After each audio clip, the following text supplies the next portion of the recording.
a guide to the ETF creation and redemption mechanism.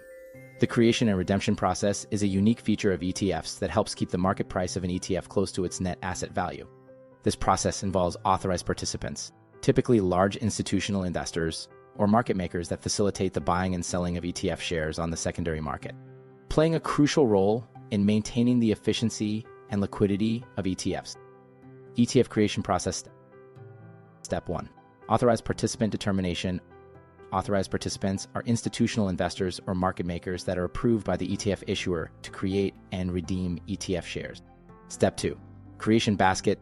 The AP assembles a portfolio of securities that mirrors the ETF's underlying index or strategy. This portfolio is known as the creation basket or creation units. The basket is typically composed of the actual securities held by the ETF or representative sample. Step 3. In-kind transfer. The AP delivers the creation basket to the ETF issuer.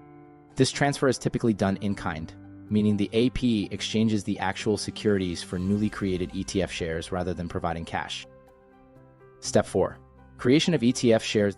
The ETF issuer creates new shares and delivers them to the AP in the agreed-upon quantity. These newly created shares increase the number of outstanding shares in the ETF. Step 5. Listing on exchange. The AP may choose to keep the new ETF shares or sell them on the secondary market. If sold on the secondary market, the shares are listed on the stock exchange, allowing individual investors to buy and sell them throughout the trading day. ETF redemption process. Step 1. AP determination. APs may choose to redeem ETF shares to the ETF issuer. The decision to redeem shares may be driven by factors such as market demand, arbitrage opportunities, or the need to acquire the underlying securities for other investment purposes. Step 2. Redemption basket. The AP notifies the ETF issuer of its intent to redeem shares. The ETF issuer provides the AP with a redemption basket, specifying the securities that will be received in exchange for the redeemed ETF share. Step 3. In-kind transfer.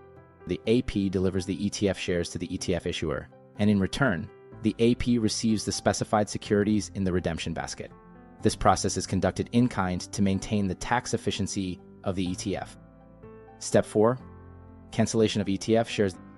The ETF issuer cancels the redeemed shares, reducing the total number of outstanding shares in the market. Step 5. Secondary market transactions. The AP may choose to hold the securities received in redemption or sell them on the secondary market. If sold on the secondary market, these securities are available for other investors to buy and sell. Primary purpose and benefit of the creation redemption mechanism is that it's an efficient and fair way for funds to acquire new securities. It keeps ETF share prices trading in line with the fund's underlying net asset value, allowing investors to buy and sell shares at fair and transparent prices.